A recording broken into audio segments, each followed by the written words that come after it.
በስመ አብ ወወልድ ወመንፈስ ቅዱስ አሐዱ አምላክ አሜን። ክርስቶስ ተንሥአ እሙታን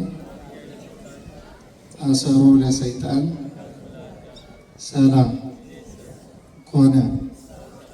ክቡር አባታችን መልአከ አርያም መንግስቱ ዘላለም የዚህ ደብር አስተዳዳሪ፣ ክቡር መምህራችን መጋቤ ሐዲስ ወብሉይ መምህር ጳውሎስ፣ ክቡራን አበው ሊቃውንተ ቤተ ክርስቲያን፣ መምህራን አባቶቻችን፣ ካህናት፣ በዚህ ቅዱስ ስፍራ የተሰበሰባችሁ አባቶች፣ እናቶች፣ እህቶች፣ ወንድሞች በልዑል እግዚአብሔር ሰላምታ እንደምን አደራችሁ?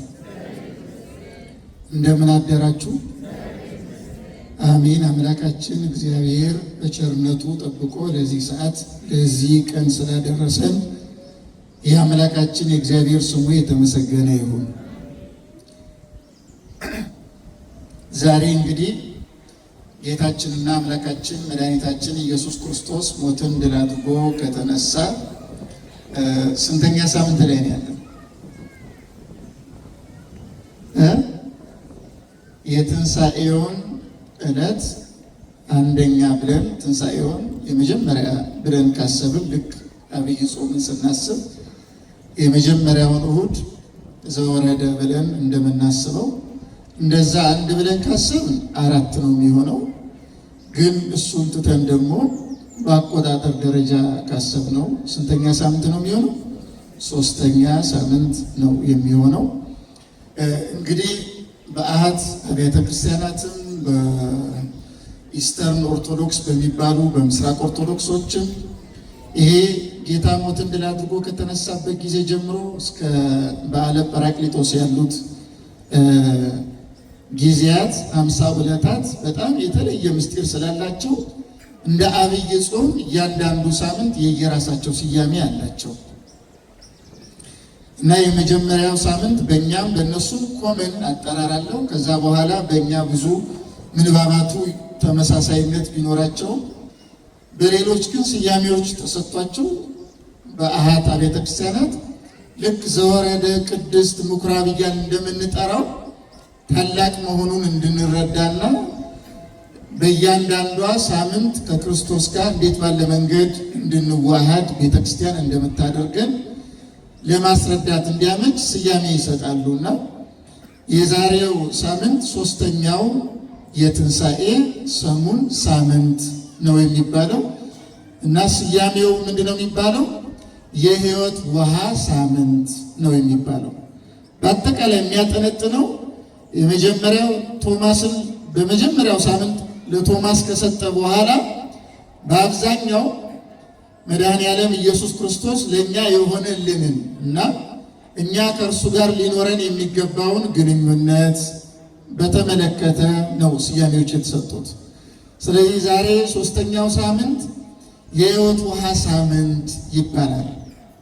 ይሄ መነሻ የሚያደርገው በዮሐንስ ወንጌል ምዕራፍ 4 ላይ ያለውን መድኃኔዓለም ኢየሱስ ክርስቶስ ከሳምራዊቷ ሴት ጋር ያደረገውን ግንኙነት የተመለከቱ ምንባባት በምስራቅ ኦርቶዶክሶችም በእርግጥ ይህን ተከትለው ያነባሉ። በግብጾችም በሶሪያዎችም ይህን የተከተለ ምንባብ አላቸው እና መድኃኔዓለም ኢየሱስ ክርስቶስ ሞትን ድል አድርጎ ከተነሳ በኋላ በእርሱ ትንሣኤ ለእኛ ምንድን ነው የተሰጠን? ምንድን ነው እንድናስብ የሚፈለገው? የትንሣኤ ሰሙን ማለት ምን ማለት ነው? ከክርስቶስ ጋር ምን የምናደርግበት ሰሙን ነው የሚለውን በመሰረታዊነት እንድንረዳ ለማድረግ ነው እንደዚህ ያለ ስያሜዎች አባቶቻችን የሰጡ። እንደምታውቁት አምላካችን እግዚአብሔር በተለየ አካሉ ቃል ወይም አካላዊ ቃል እያልን የምንጠራው ከአብ ከወልድ ከመንፈስ ቅዱስ ከሦስቱ አካላት መካከል አንዱ አካል ወልድ በተለየ አካሉ እኛን ስለማዳን በኃጢአት በሞት በዲያብሎስ አማካኝነት ድል ተነስተን ወደ ታች ወርደን የነበርነውን በፈቃዳችን ጥመት ምክንያት ርኩሰት በአጠቃላይ እንዲተከልብን ያደረግነውን ቅድም ለነገርኳችሁ ሶስት ነገሮች ደግሞ ባሪያና ተገዥ የሆነውን እግዚአብሔርን ትተን የሰጠንን መልክና ቅድስና በራሳችን ፈቃድ ከራሳችን እንድንነቀል አድርገን እግዚአብሔር ያልሰጠንን ሰይጣናዊ መልክ በራሳችን የፈቃድ ጥመት ምክንያት ተላብሰን በራሳችን ላይ ሊሰለጥን የሚገባው እግዚአብሔር ሆኖ ሳለ ኃጢአትን አሰልጥነን በራሳችን ላይ ሊነግስ የሚገባው ሕይወት የሆነው እግዚአብሔር ሆኖ ሳለ ሞትን አሰልጥነን በራሳችን ላይ ሰይጣንንም አሰልጥነን ከእግዚአብሔር ጋር ያለንን ትክክለኛ ሕይወት በራሳችን ፈቃድ አሁንም አቋርጠን የራሳችንን ሕይወት አበላሽተን አጎሳቁለን ከእግዚአብሔር ተለይተን ወዳልተገባ ሕይወት እየሄድን ነበር።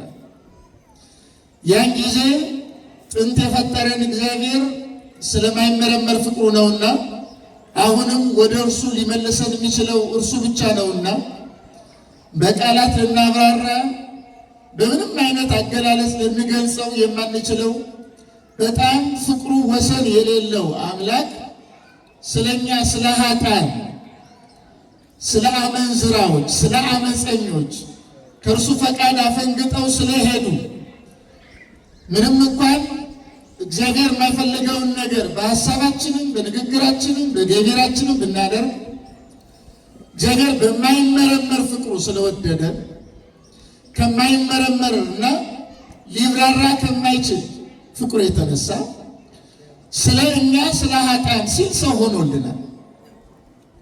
የእኛን ሥጋ ተዋህዷል ሳይጸየፈን ማለት ነው።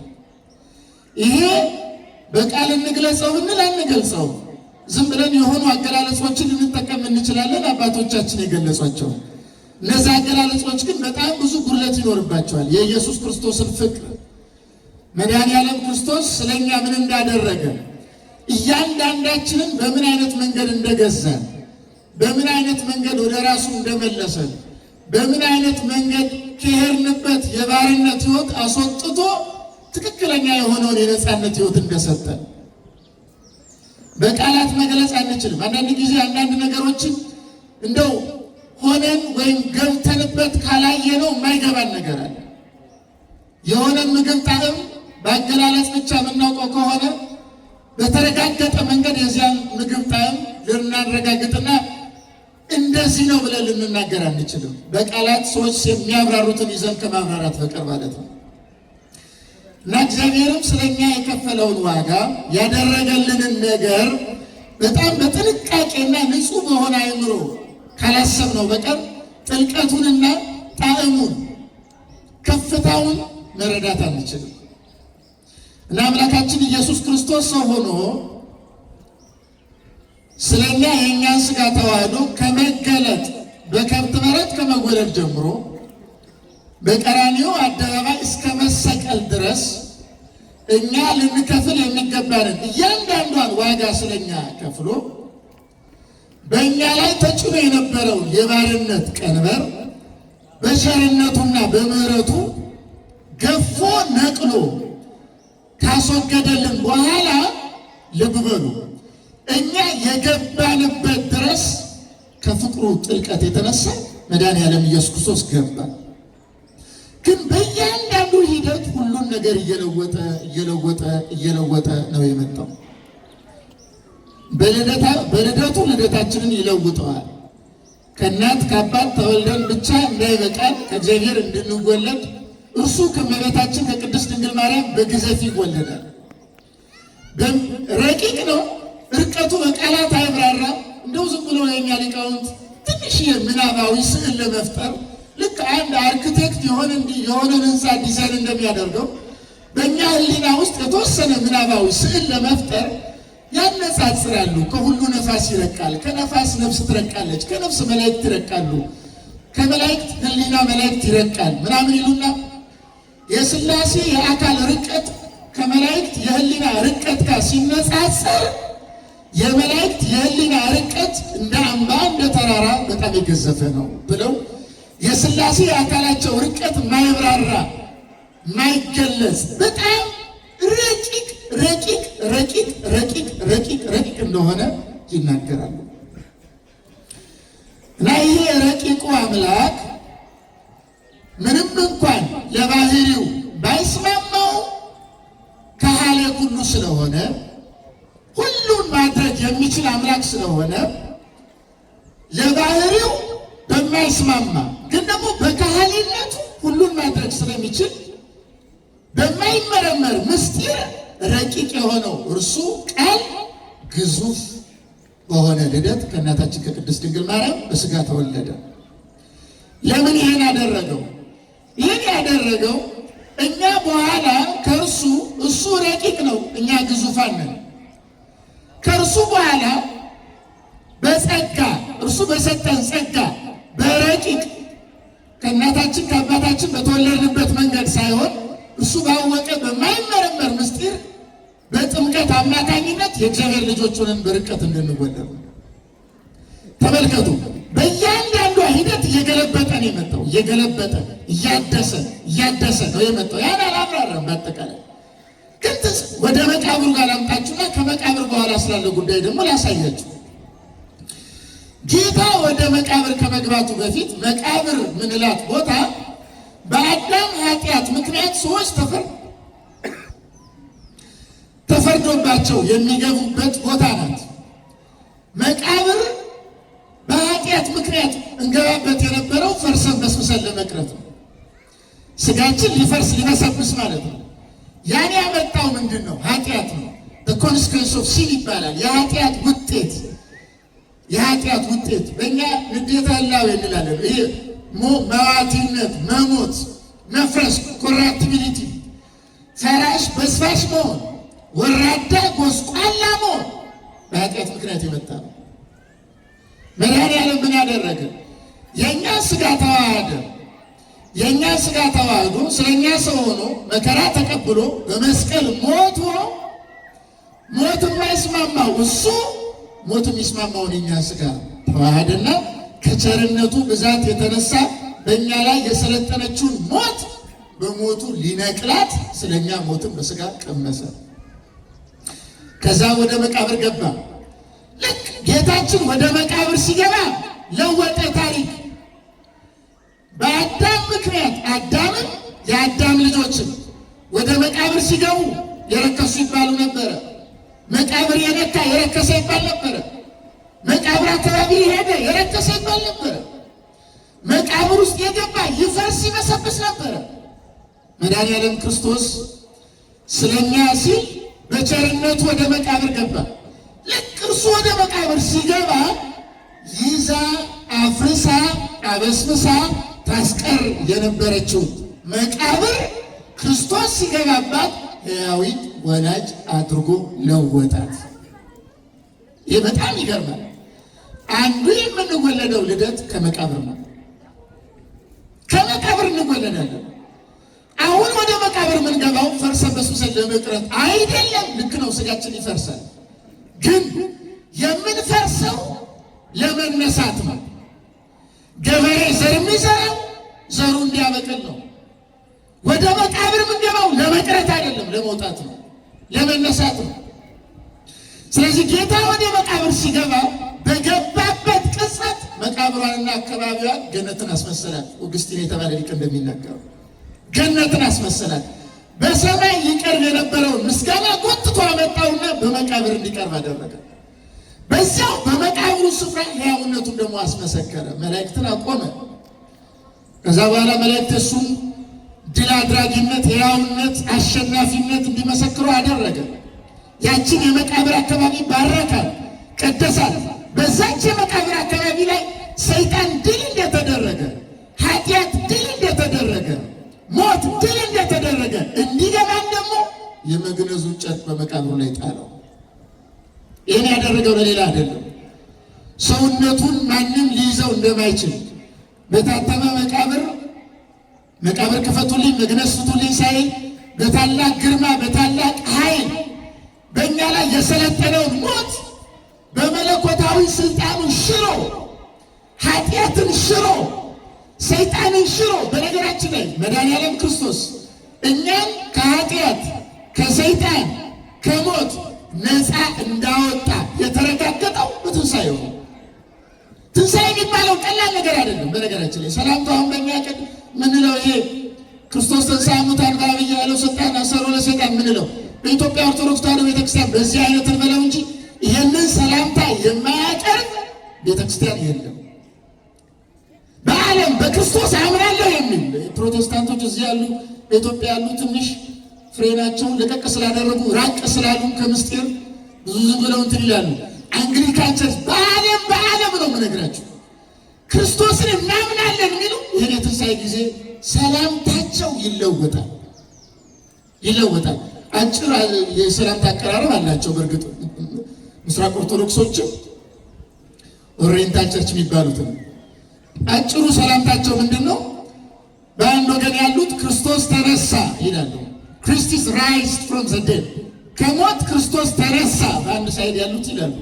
በዚያኛው ጋር ደግሞ ያሉት በእውነት ተነሳ ይላሉ። የሰማችሁ አይደለም? እስኪ ወንዶች ተናገሩ፣ ክርስቶስ ተነሳ እስኪ በሉ። እዚህ ያላችሁ አትናገሩ፣ ጮክ በሉ እንጂ ክርስቶስ ተነሳ በሉ ወንዶች። ሴቶች ደግሞ መልሱ፣ በእውነት ተነሳ እስኪ በሉ። እንደገና ወንዶች ክርስቶስ ተነሳ በሉ እስኪ። ሴቶች በእውነት ተነሳ እስኪ በሉ። በቃ እንደምን አደርክ እግዚአብሔር ይመስገን እንደማለት ነው። አጭር ሰላምታ ነው። ለአምሳ ቀን ሰላምታ ይለዋወጣል።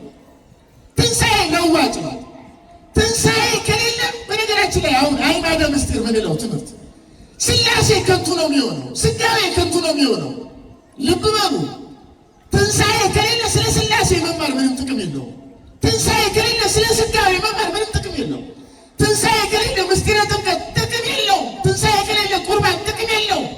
ለምን ትቆርባለህ? ለምን ንስሐ ትገባለህ? ለምን ትጠመቃለህ? ለምን አምላክ ሰው ሆነህ ትላለህ? ትንሣኤ ነው ይህን ሁሉ ትርጉም የሰጠው። ትንሣኤ በጣም መሰረታዊ ጉዳይ ነው ኦርቶዶክሳውያን።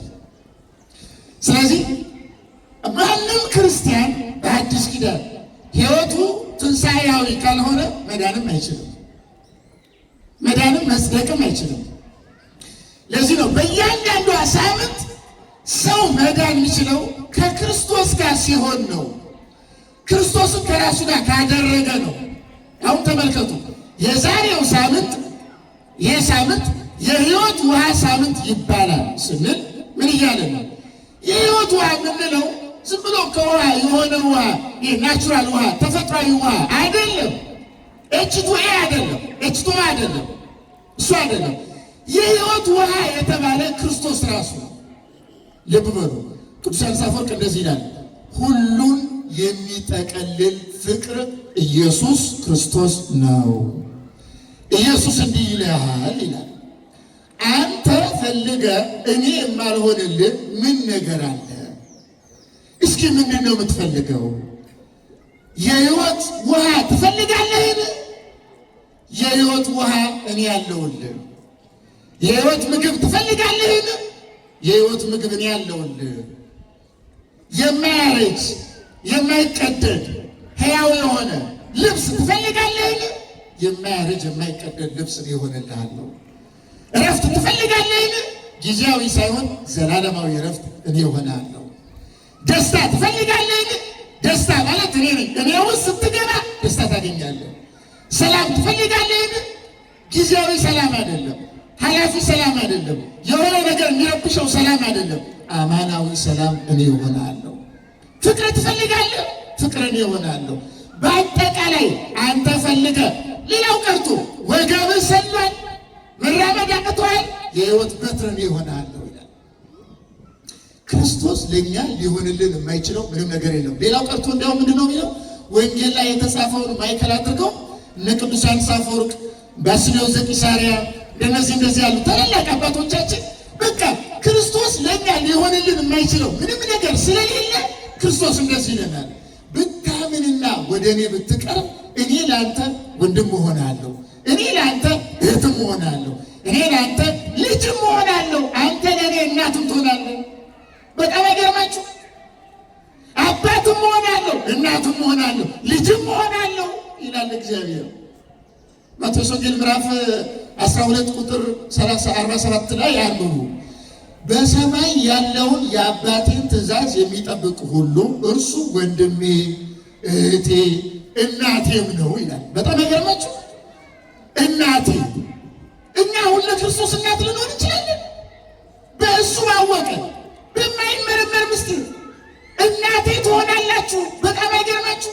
ፈልገ ነው የሚነሳን ምንም ነገር የለም። እሱ ፈልገ ነው የምንፈልገውን ሁሉ ያደርግልናል። አንድ ሰው ከክርስቶስ ከተለየ ከክርስቶስ ጋር ግንኙነት ከሌለው ነው በሕይወቱ ደረቅ ነው የሆነው። ከክርስቶስ ጋር ግንኙነት የሌለው ሰው ፍሬያማ ሊሆን አይችልም። ታውቃላችሁ፣ በግንድ ላይ ያልተተከለ ቅርንጫፍ ፍሬ ሊያፈራ አይችልም። ፍሬ ማፍራት ከፈለገ የትኛውም ዛፍ በየትኛውም ዛፍ ላይ ያለ ቅርንጫፍ ፍሬ ሊያፈራ የሚችለው ከግንዱ ላይ ሲተከል ነው። ግንዱ ክርስቶስ ነው። በክርስቶስ ላይ ካልተተከል ፍሬ ልታፈራ አትችልም።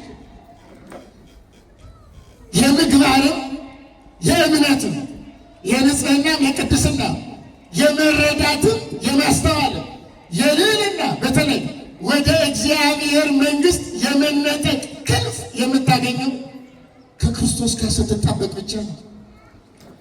ክርስቶስን ወደ ሕይወት ስትጋብዘው ብቻ ነው። ክርስቶስ ደግሞ ሌላ ነገር አይፈልግም። አካላችንን ከሌላ ነገር ጠብቀን ለእሱ እንድንሰጥ ይፈልጋል።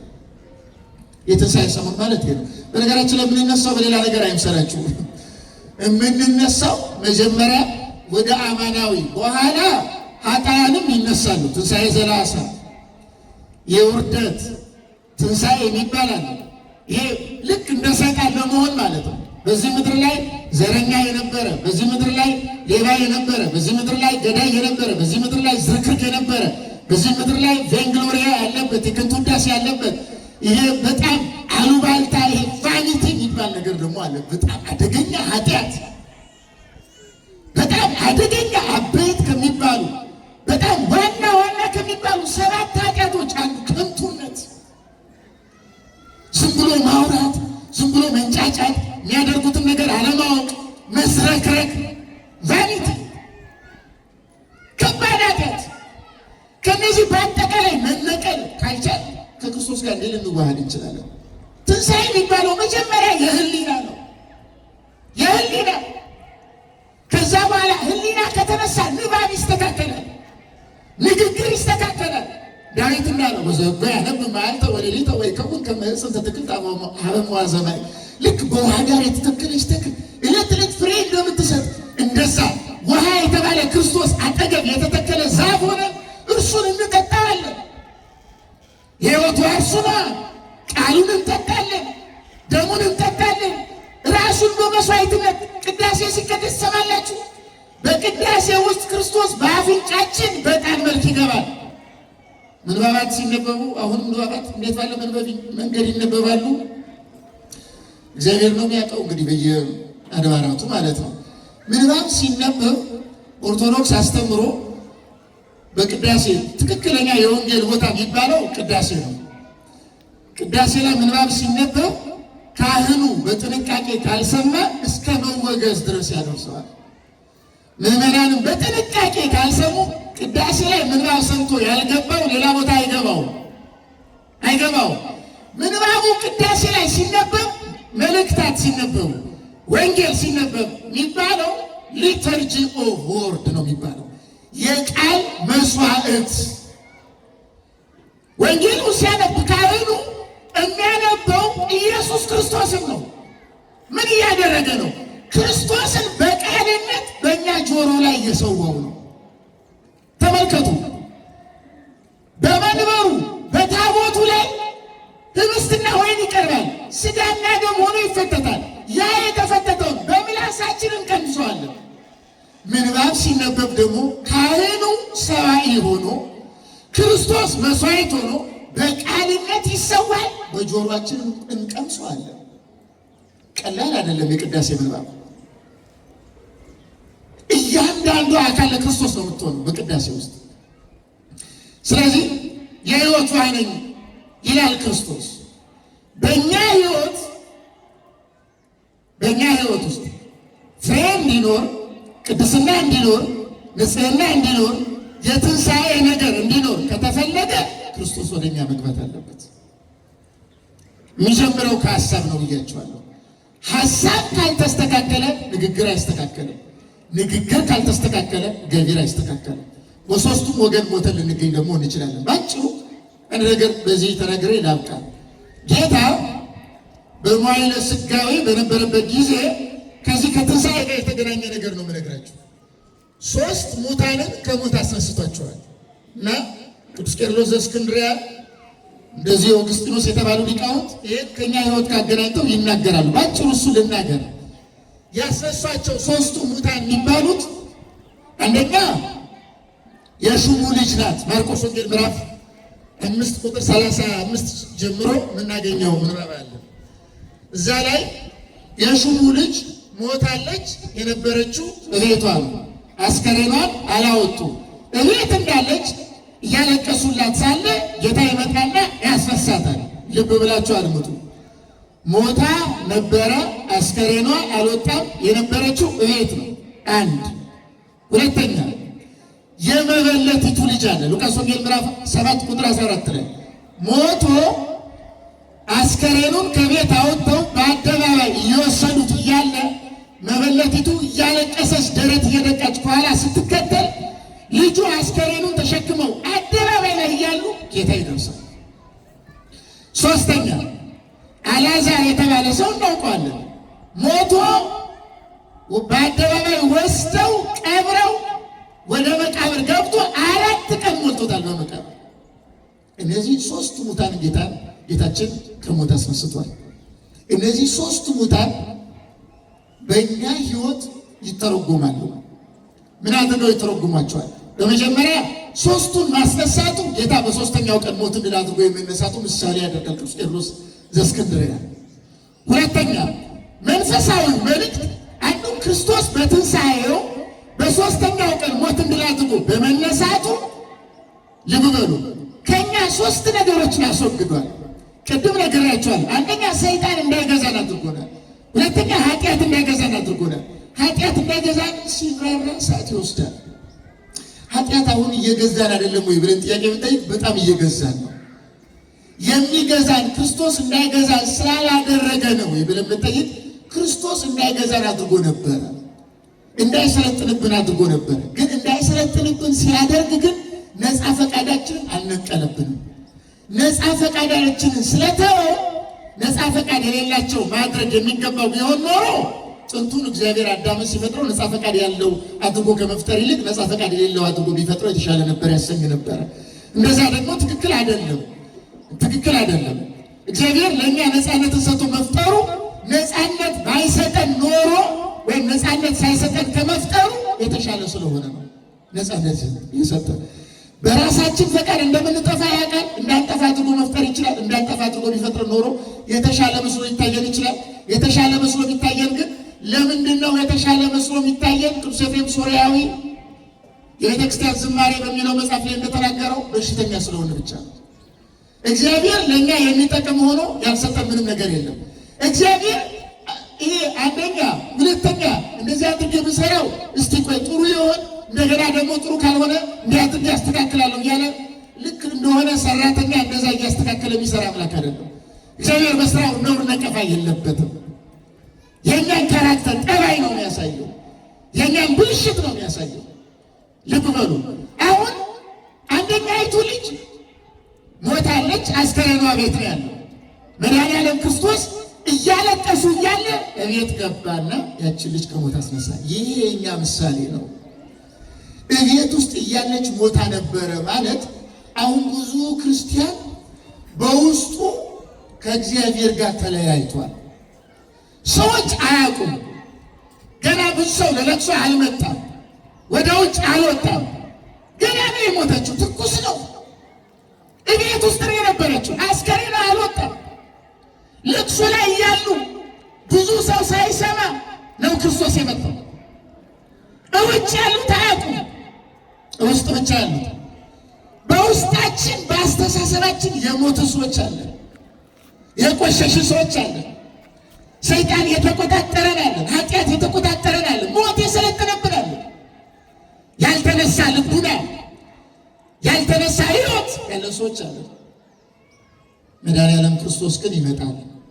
ልክ ያ ሹም ቤት እንደመጣ ያችን ሴት እንዳስነሳ ወደኛም ሕይወት ክርስቶስን የሕይወት ውሃ የሆንክ ክርስቶስ ሆይ አንተ ያን የሕይወት ውሃን ካላጠጣ ውስጤ ያለው ያለማፍራት ሕይወት፣ አንተን ያለማሰብ ሕይወት፣ የመጠማት ሕይወት፣ የመድረቅ ሕይወት እንዴት ሆኖ ሊያበብ ይችላል? ሞቻለሁ፣ በሐሳቤ አውቃለሁ፣ ረክሻለሁ፣ ቆሽሻለሁ አውቃለሁ።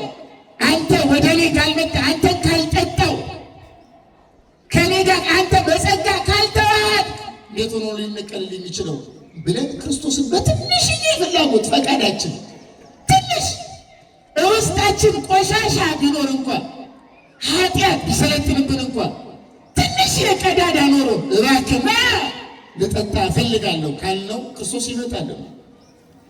ሞቶ የነበረውን ሀሳባችን ያነሳዋል። ይሄ እሱ ነው የሚያመለክተው። በሀሳብ በእግዚአብሔር ለምናጉረመርም ሰዎች የለን። እግዚአብሔር እንዴት እንደዚህ ያደርጋል? በአነጋገር እንኳን እንናገረው። እግዚአብሔርን በሀሳባችን የካድነው ሰዎችን እንኖራለን። በሀሳባችን በውስጣችን ሰው ግን አያውቅም።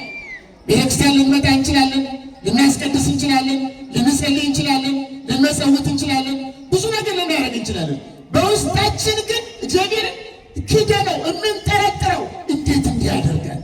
ትክክለኛ ነው ግን አንናገረውም በአንደበታችን። በውስጣችን ግን እንደዛ የምናደርግ ሰዎች አለን። እንደዚያች ልጅ ነው ሞተን ያለ። ክርስቶስ ግን በየትኛው ቀዳዳ ትንሽ ክፍተት ካገኘ ውስጣችን ይገባል። በተዘጋ በር እንደገባው።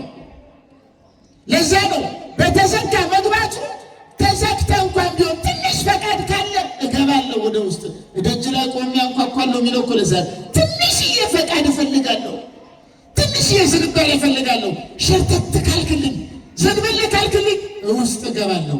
ሞቶ የነበረውን ሐሳብን አነሳዋለሁ ነው የሚለው። ሁለተኛው ሞቶ በአደባባይ ይዘውት እየሄዱ ነበረ ማለት የመበለቲቱ ልጅ። ይሄ ብዙ ትርጉም፣ ብዙ ምስጢር፣ ብዙ ርቃቄ ያለው ምን ማለት ነው? በአደባባይ በይፋ ተስማምተን መስራት የምንጀምረውን ኃጢአት የሚያመለክት ነው። ይህንን የንግግር ኃጢአት ይሉታል። በንግግር በይፋ በአደባባይ ኖርማላይዝ እየተደረገ የሚመጣ ኃጢአት አለ። አሁን ኖርማላይዝ ከተደረጉ ኃጢአቶች መካከል እርግጠኝነት አንዳንድ ጉዳዮች የማያከራክሩ ሆነው ያከራክራሉ። የሚያከራክሩ ስለሆነ አይደለም። በሽተኛ እየበዛ ሲሄድ ኃጢአት ጽድቅ እየመሰለ ነው የሚሄደው። በነገራችን ላይ ታውቃላችሁ፣ በዓለም ሰዶማዊነት ክርክር አለበት። እግዚአብሔር ሰዎችን ሰዶማዊ አድርጎ ፈጥሯል ብሎ የሚያምኑ እንዳሉ ታውቃላችሁ። እግዚአብሔር ወንድ ከወንድ ጋር እንዲጋባ፣ ሴት ከሴት ጋር እንዲጋባ ተፈጥሯዊ ነው የሚሉ አሉ። ሰው ተመልከቱ፣ እየለመደ ሲሄድ ኖርማል ያደርገዋል። ምንም አይቸግረውም። አሁን እኛ የምንከራከርባቸው በጣም ብዙ ኃጢአቶች አሉ። ዘፈን ይቻላል አይቻልም፣ እንደዚህ ይቻላል አይቻልም። አሁን በአብራራ ኖሮ ጥልቀቱ ይገባችሁ ነበረ። ፈጣሪ ራሱ ቢመጣ የማንሰማው ብዙ ነገር አለ። ለምን? በጋራ ነው የተስማማ ነው። በአደባባይ ሁላችን በአንድ ድምፅ፣ በአንድነት፣ በአንድ ቃል ትክክል ያልሆነውን ነገር ትክክል ነው ብለን። አሁን ዘረኝነት በጣም ትክክል መስሏል። ሌብነት ትክክል መስሏል። አሁን በንግድ መካከል ያለ ማጭበርበር፣ የቁራነት ህይወት በሰማይ የሚበሩ እነዚህ አሞሮች ህይወታቸው የተመሰረተው በምን ላይ እንደሆነ ይታወቃል። ታውቃላችሁ? በሞቱ አካላት ላይ ነው ህይወታቸው የሚመሰሩት። በሌላው ጥፋት፣ በሌላው ክፍረት፣ በሌላው ሞት፣ በሌላው ውርደት የራስን ህይወት የሚገነቡ ሰዎች አሉ። የራሳቸውን ጣዕም ከስግብግብነት የተነሳ። ስለዚህ በአደባባይ የሆነ ነገር ኖርማላይዝ ማድረግ፣ የተለመደ ትክክል ነው ማሰኘት፣ ኃጢአትን ቀላል ማድረግ፣ ዝሙትም ቀላል። አሁን ዝሙት በጣም ቀላል ሆኗል። አሁን ሐሰት በጣም ቀላል ሆኗል። በጋራ ነው ምንዋሸው፣ ያልተገባ ነገር ምንናገረው። አሁን ስርቆት የጋራ ሆኗል። አሁን ግድያውም ቀላል ታውቃላችሁ። በየቦታው አረደ፣ ገደለ፣ አቃጠለ፣ ፈነከተ፣ ያደረገ፣ አፈናቀለ። ከየት ነው የመጣው ይህ ሰው? ገዳዮች ስለ መግደል ሲያስቡ ምንድን ነው የሚሰማቸው? ሰው እየገደሉ እንደሆነ ያውቃሉ። ኖርማላይዝ ሲደረግ ታውቃላችሁ። ሰውን መግደል ቀላል ነው፣ ትክክል ነው ተብሎ ይታሰባል እኮ። ሉተር ራሱ በዘመኑ ማርቲን ሉተር የሚባለው የፕሮቴስታንት ቤተ እምነት መስራች እሱ በነበረበት ጊዜ ምን ብሎ አስተምሯል? ኃጢአት በልቡና እየሰለጠነ ሲትሄድ እንዴት ባለ መንገድ ትክክል ያልሆነ ነገር እንደምንቀበል ምን ይላል እሱ? ሉተር በነበረበት ጊዜ እንደዚህ የሚል ጥያቄ ተጠይቋል። በጀርመን ምድር ላይ ማለት ነው። ገበሬን መግደል ተገቢ ነው ወይ ብለው ጠየቁት ሉተር። ይሄ እንግዲህ የፕሮቴስታንት ቤተ እምነቶችን እንደው ለማነወር ምናምን ብዬ አይደለም። ጉግል ካደረጋችሁ ታገኛላችሁ።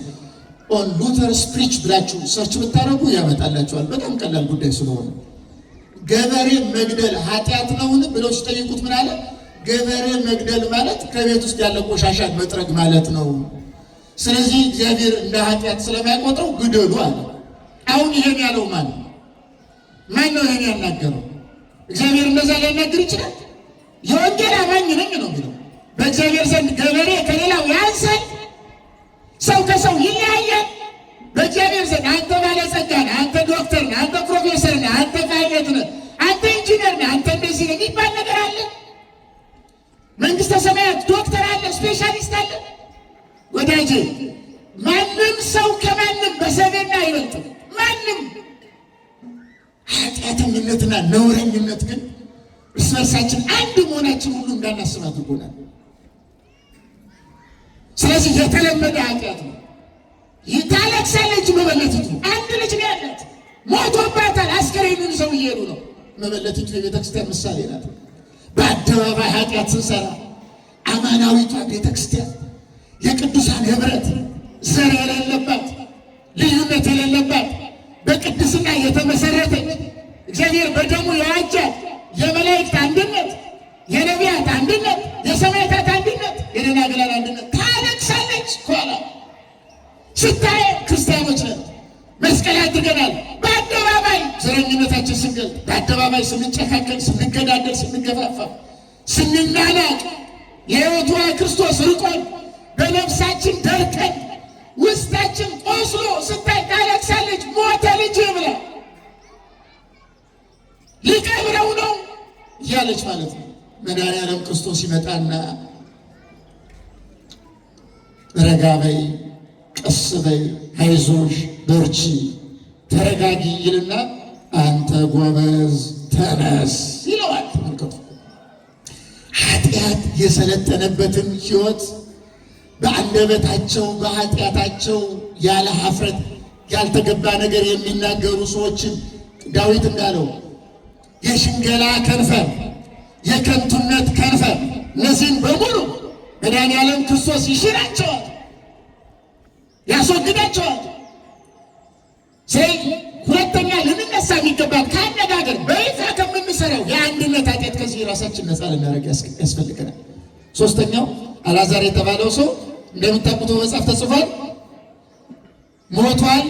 በአደባባይ አስከሬኑን ወስደዋል፣ ቀብረውታል። ተቀብሮ 4 ቀን ሞልቶታል። እየሰማችሁ ነው የምናገረው? 4 ቀን። ይሄ ማለት ልማዳዊ ኃጢአት ላይ የመድረስ ሕይወት ማለት ነው። ምን ማለት ነው? በሌላ አነጋገር በሆነ ነገር ባርነት ውስጥ መግባት ማለት ነው።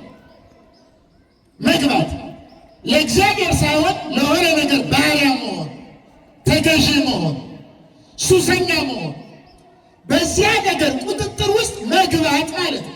የልማድ ኃጢአት የመጨረሻ ደረጃ ኃጢአት ይባላል። ሰው የልማድ ኃጢአት ላይ ከደረሰ እግዚአብሔርን አይሰማውም፣ ልቡ ይዘጋል። በይፋ በአደባባይ ይህማ ተስፋ የለውም ከእንግዲህ ወዲህ እንደዚህ ያለውማ አይማርም ይባላል። እግዚአብሔር ግን አሁንም ከቸርነቱ ብዛት የተነሳ በልማድ ኃጢአት እንኳን ብንያዝ ምን ማለት ነው? በዝሙት የምንተዳደር ቢሆን፣ በስርቆት የምንተዳደር ቢሆን፣ በግድያና በዝርፊያ የምንተዳደር ቢሆን፣ ደጋግመን ያን ነገር ከማድረጋችን የተነሳ ትክክል ነው ብለን እስክናስብ ድረስ ለዚያ ነገር ባሪያ ብንሆን እንኳን መድኃኒዓለም ክርስቶስ ከዚያ ሊፈውሰን ተስፋ ይሰጠናል። ከዛ ሁሉ ሊያድነን ትንሣኤ የሚባለው እነዚህ ሦስቱን በቤት ውስጥ የነበረችውን እውጭ ሊቀበር ይዘው እየሄዱ የነበረው የተቀበረውን በሐሳብ በንግግርና በገቢር በእነዚህ 3 መንገዶች ሰዎች መነሳት አለባቸው። ክርስቶስ የጀመረው ከቤት ነው፣ የሄደው እስከ መቃብር ነው። መድኃኒዓለም ክርስቶስ ከሐሳባችን ያነሳል፣ ያስነሳል። ንግግራችን ያነጻል፣ ያስነሳል። ተግባራችን ያነጻል፣ ያስነሳል። ከዚያ በኋላማ ሌላ ነገር አይገለጥም። በእኛ የሕይወት ውሃ የሆነው ክርስቶስ ይፍለቀለቃል። ልክ እንደ ፏፏቴ ከእኛ ሕይወት ይቀዳል፣ ይጠጣል። ታውቃላችሁ በወንጌል ምንድን ነው የሚለው? በጻድቅ ስም ቀዝቃዛ ጽዋ ውሃ የሚያጠጣ የሚል ትዝ ይላችኋል? ምንባቡ አታስታውሱም? ይሄ ቀዝቃዛ ጽዋ ውሃ የሚያጠጣ የጻድቁን ምን ያገኛል የተባለው ምን ማለት ይመስላችኋል? አባ ጀሮም የተባለ ሊቅ ተርጉሟል። እርግጥ ደረቅ ንባቡ ሂስቶሪካል ሴንስ ይባላል። የመጀመሪያው ንባብ የተራበን የተጠማን ውሃ እንደዚህ ምግብ አድርጎ ማብላት ነው። እሱ ይሄኛው የመጀመሪያ ደረጃ ነው የሚባለው። ይህም ብቻ ማድረግ ጥቅም የለውም። ይሄኛው ስራው ይሄ አሁን የተራበን ማብላት የተጠማን ማጠጣት ዋጋ የሚያሰጠው መጀመሪያ ሰውየው በራሱ ያን ማድረግ ሲችል ነው። በራሱ ማለት ምን ማለት ነው? ውሃ ማጠጣት የተራበን ቀዝቃዛ ጽዋ ውሃ ማጠጣትን ሊቁ ምንድን ነው የሚለው? ጽዋዋ ሌላ ነገር አለችም፣ ያንተ ሰውነት ናት ይላል። ውሃው ኢየሱስ ክርስቶስ ነው ይላል። የተጠማ ማለት ክርስቶስን ያላገኘ የማያውቅ ኦርቶዶክስ ሆኖ ሊሆን ይችላል እኮ ታውቃላችሁ። ኦርቶዶክስ ሆኖ ቤተክርስቲያን ያልመጣ ሊሆን ይችላል። እዚህ እንዲመጣ ሊሆን ይችላል። ክርስቶስን በእኛ ያየዋል፣ ይፈልገዋል፣ ይጠማዋል። ይሄ ክርስቲያን ይላል፣ ይቆርባል፣ ንስሐ ይገባል። የታለ በሱ ክርስቶስ? ቄሱ ይቀድሳል፣ ዲያቆኑ ይቀድሳል። የታለ ክርስቶስ በሱ ብሎ ያያል፣ ይጠማል። ሲያጣ አጣሁት ይላል። ቀዝቃዛ ጽዋ ውሃ የሚያጠጣ ማለት እሱ ነው። ክርስቶስን በሕይወቱ የሚገልጥ ማለት ነው፣ የሚያሳየው ማለት ነው። በዚህ ምክንያት ነው ተመልከቱ፣ የትንሣኤ ሰሞን ማለት ከምንም ነገር ባርነት ነፃ የመውጣት ሰሞን ማለት ነው። የማሸነፍ ሰሞን ማለት ነው። ክርስቶስን የማሳየት ለዚህ ነው በዚህ ጊዜ ይሄ ጾሙ ስግደቱ የሚከለከለው። ንስሐው ራሱን ችሎ የሚሰጥበት መንገድ ቢኖሩ ማለት ነው። ግን ይሄ ካኖን ሲሰጥ ቀኖና ሲሰጥ በሌላው ቤተክርስቲያን አለ። በዋናነት ቀኖና የሚያያዘው ከስግደትና ከጾም ጋር ስለሆነ በዚህ ምክንያት እንደው ንስሐ የተከለከለ ይመስላል እንጂ ከዚህ ውጭ የሆነ ትንሣኤያዊ ጣዕምና ለዛ ያለው ንስሐ አለ ራሱን ችሎ በሌላ ፎርም ይደረግ ማለት ነው። ቀኖናዎቹ ስለማያልቁ ግን ልብ በሉ ትንሣኤ በጣም የተለየ ጊዜ ስለሆነ አሸናፊነታችንን ድል ማድረጋችንን ከእግዚአብሔር ጋር መዋሃዳችንን ነፃ መውጣታችንን ተመልከቱ። ከሰይጣን ባርነት ነፃ፣ ከኃጢአት ባርነት ነፃ፣ ከሞት አገዛዝ ነፃ፣ ከርኩሰት ነፃ መውጣታችን ለመግለጥ ነው ሁሉም ይደረጋል። ስለዚህ ኦርቶዶክሳውያን ይህ ሰሙነ ትንሣኤ የሚባለው ለወቅቱ አይደለም። የአምሳው ቀን ምናምን የምንለው ቀኑን ራሱ ስም እንሰጠው እኛ ነን። ቀኑ አሁን ዛሬ እሑድ ስለሆነ እሑድ መሆኑን የሚያውቅ እሑድ ኖሮ አያውቅም፣ ሊኖርም አይችልም። እኛ ነን እሑድ የምናደርገው። ይህን ሰሙንም የትንሣኤ ሰሙን የምናደርገው እኛ ነን። ከጨፈርንበት፣ ዝም ብለን ካሽካካንበት፣ ዝም ብለን ያልተገባ ነገር ካደረግንበት። ልብ በሉ አንድ ነገር ልናገርና ላብቃ፣ ሰዓት ስለሄደ።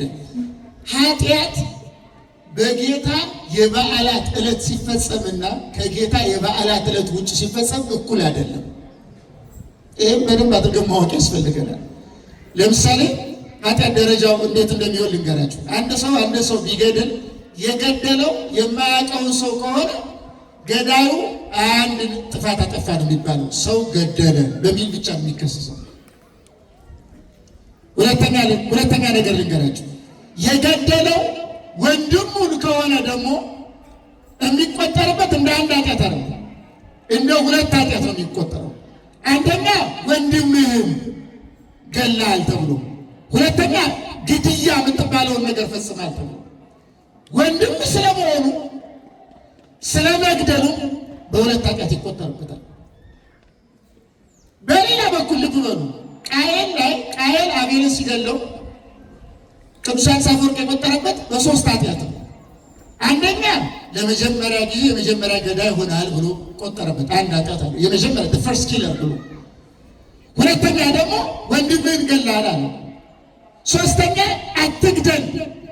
እግዚአብሔር በተፈጥሮ በልቡና ውስጥ ያተመውን ሰውን መግደል ኃጢአት ነው የሚለው የልቡና ሕግን ይሽራል። ሶስት ኃጢአት ብሎ የቆጠረበት። ልክ እንደዚህ አንድ ሰው አሁን ጥያቄ ጠይቃችሁ እዚህ ቤተ መቅደስ ውስጥ ገብቶ መስፈን መጨፈር ይቻላል? እየሰማችሁ ይቻላል? እዚህ ውስጥ ውጭስ አይቻልም? ይቻላል ይቻላል ይቻላል እያላችሁ ነው። እንፍቀደው። እዚህ ይቻላል አይቻልም? ኃጢአት አሁን እኛ ውጭ ነው በደንብ የምንሰራው፣ ውስጥ ግቢ ውስጥ ነው በደንብ የምንሰራው። ውጭ ማለት ነው። ውስጥ ሲሆን እየጨመረ ነው የሚሄዱ አይደለም? ደረጃው ከፍ እያለ ይሄዳል። ውስጥ ስለመሆኑ እያለ ስለሚጨምር ማለት ነው። ራሱ ችሎ ምን ለማለት ነው? ይቺ 50 ቀን ትንሣኤ ውስጥ ነው ያለ ነው ማለት ነው። በዚች 50 ቀን በዚች 50 ዕለታት ውስጥ የምናስበው ሌላ ነገር የለም። ለምሳሌ ሐዘን ምናምን ራሱ ችግር የለውም። እናት ብትሞት አባት ቢሞት እንደዚህ ቢሞት ከየትኛውም ሐዘን በክርስቶስ ትንሣኤ የተደረገው ደስታ ስለሚበልጥ አትሊስት ሌላ ጊዜ እንደሚያዝነው ሰው እንዲያዝን አይፈቀድለትም። እናቴ ሞታ ብሎ እንደ ቀድሞ እንዲንጫጫ እንደ ቀድሞ የእናቱን ሞት በክርስቶስ ትንሣኤ በኩል በደስታ ያያል። ጌታ ሞትን ድል አድርገህ እንደተነሳ እናቴ ለክብር ትንሣኤ ያብቃልኝ ይላል። የሞተችው አንተ በተነሳበት ዕለት ነውና አንተ በተነሳበት ወቅት ነው። ያንተ ትንሣኤ በሚታሰብበት ነውና እባክህ በትንሣኤ ኃይል ስጠኝ ይላል። የትኛውም ሐዘን የትኛውም ነገር ትንሣኤውን ሊያሸንፍ አይገባም በሚል ፍትሐ ነገሥታችን በቀኖና መጽሐፍ በአጠቃላይ በአባቶቻችን ፊት በሙሉ ተጽፏል። ይህ ወቅት በዚህ ምክንያት ሰዎች በምድር ላይ እያሉ በኋላ ከዳግም ምጽአት በኋላ የምትኖረው ሕይወት በትንሽ ደረጃ የሚቀምሱበት ጊዜ ነው። ይሄ ወቅት ምንድን ነው? ስለዚህ ይሄ ወቅት ብዙ የመብላት ጊዜ አይደለም። ምግብ ስላልተከለከለ አትጹሙ ስለተባለ እኔ እኮ በጣም ይገርመኛል። ጾም ማለት ምን ማለት ይመስላችኋል? የማይቋረጥ ጾም እኮ አለ። ጾም ማለት ከምግብ መከልከል ይመስላችኋል? ከስጋ መከልከል ይመስላችኋል? ከቅቤ መከልከል ይመስላችኋል? በአብይ ጾም ከቅቤ ስለተከለከልን ከስጋ ስለተከለከልን ጾመናል ብላችሁ እያሰባችሁ ነው? ጾም ማለት ከኃጢአት መከልከል ነው። ከምግብ የምንከለከለው ከኃጢአት እንድንከለከል እንዲያበቃን ነው። ለምን? ምግብና መጠጥ የኃጢአት ማቀጣጠያ ነዳጅ ስለሆኑ። በተለይ ሶሪያ ቤተክርስቲያን ሊቃውንት እንደሚናገሩ ዝሙት ምንለው ነገር በአብዛኛው የሚነሳው ከምግብና ከመጠጥ ነው። ካልተመጠነ ምግብና መጠጥ ምግብ ራሱ አሁን እንደው ሰዓቱም ብዙ ነው የወሰድኩት እንጂ ምግብ ራሱ አበላል አለው። ጎርጎርዮስ የተባለ ሊቅ እንደሚናገረው ደረጃ አለው። ኃጢአት የሚሆንበት ደረጃ የመጀመሪያ ደረጃ፣ ሁለተኛ ደረጃ፣ ሶስተኛ እያለ የሚናገረዋል። ለቅዱሳን ሲሆን ለእኛ ሲሆን እና ደግሞ ከኛ በላይ በተለየ መንገድ የሚበላ ሰው ቢሆን ምን አይነት ቅጣት የሚፈጸምበት ሚል ቀኖና ሁሉ አለ። ሌላ ጊዜ ትማሩታላችሁ። እሱም በእራሱ ችሉ። ግን በጣም መቆጠብ ያስፈልገናል። ስሜትን መግራት ያስፈልገናል። ራስን ማስተካከል ያስፈልገናል። እዩ ራሳችሁ። አሁን በእኔ ክርስቶስ ተነስቷል። የትንሣኤ ሰሞን ነው። ምንድን ነው በእኔ የተነሳው? ምንድን ነው እስቲ ማስበው? ቤት ስትገባ ክርስቶስን ትንሣኤውን አስባለሁ። የሕይወቷ ክርስቶስን ሌላውን አጠጣለሁ፣ እገልጠዋለሁ፣ ክርስቶስን አሳየዋለሁ። ሰዎች እንደተነሳ ከፍ እንዳለ በማድረጉ በሌልናው ያዩታል፣ በእኔ ይሰበካል። ይህንን ጥያቄ መጠየቅ አለብን። ይህን ካላደረግን ምኑን ትንሣኤ ሆነ? ስለዚህ ኦርቶዶክሳውያን በአጠቃላይ ይህ ሰሞን በፍጹም ከየትኛውም ጊዜ በበለጠ ኃጢአት ላለመስራት የምንጠነቀቅበት፣ በሌሎች ቤተክርስቲያን በነገራችን ላይ ይህ ወቅት በአጠቃላይ 50 ዕለት ለሁሉ ምዕመናን እንዲቆርቡ የሚታዘዝበት ጊዜ ነው። የግድ ስለሆነ ማለት ነው። እና በዚህ ጊዜ በየ3 ካህናቱ ዝርዝር ያወጡላቸዋል፣ ይቆርባሉ። የቆረቡ ነው 50 ቀን የሚጨርሱት ማለት ነው። እና በእኛ ይሄ ብዙ ራቅ ስላለን በተወሰነ ምክንያት ተወሰነ ራቅ ስላለን ብዙ አንደርስታንድ ላይ ገባን ይችላል። ግን ወደዚህኛው ሌልና ከፍታ ነው ራሳችንን ልናሸጋግር የሚገባን። ባጭሩ ክርስቶስን የሕይወቷ ነኝ ሲል በአጠቃላይ በእኛ ሕይወት ያለው ጉድለት፣ በእኛ ሕይወት ያለው ጣዕም፣ በእኛ ሕይወት ያለው ፍሬ፣ የእምነት ጥንክርና፣ የምግባር ንጽህና ይህ በሙሉ የሚሆነው በክርስቶስ አማካኝነት ነው። ክርስቶስ አካባቢ የእርሱ ቃል በእኛ ሕይወት ከሌለ፣ የእርሱ ፈቃድ በእኛ ሕይወት ከሌለ፣ የእርሱ ሀሳብ በእኛ ሕይወት ከሌለ፣ እርሱ ራሱ በእኛ ሕይወት ከሌለ ምንም የምናመጣውና የምናፈራው ነገር የለም። ስለዚህ በዚህ ወቅት እሱን ለሌላዋ የምናጠጣበት እኛም እርሱን ጠጥተን ፍሬ የምናፈራበት የምናብብበት በዛ በሰሙነ ሕማማት ያየነውን ከእሱ ጋር የተቀበልነውን መከራ፣ ሕማም፣ ግርፋት አብረን የሄድንባቸው ጉዞች በአጠቃላይ አሁን ለሌላው ዓለም በድል አድራጊነት የምናሳይበት ጊዜ ነው። መድኃኔዓለም ኢየሱስ ክርስቶስ እንግዲህ በቸርነቱና በምሕረቱ በዚህ በማሸነፍ ኃጢአትን፣ ሞትን፣ ርኩሰትን፣ ክፋትን ይህንና ዲያብሎስን የመሰለውን ነገር በማሸነፍ ጊዜ ተሸንፈን እንዳንቀር አምላካችን እግዚአብሔር በቸርነቱ ሁላችንም ይርዳል። በኃጢአት የተቀበርነውን በቸርነቱ ያስነሳል። ከንግግር ጀምሮ እስከ ተግባር ድረስ አምላካችን እግዚአብሔር ለሁላችንም የንግግርም የሐሳብም የገቢርም ትንሣኤ ለሁላችን በቸርነቱ ያደለን። የሕይወት ውሃውንም ሁላችንም አምላካችን እግዚአብሔር በቸርነቱ ያጠጣን። ያስተማረን የመከረን የአባቶቻችን አምላክ ሁሉ እግዚአብሔር ስሙ የተመሰገነ ይሁን። ወስብሐት ለእግዚአብሔር።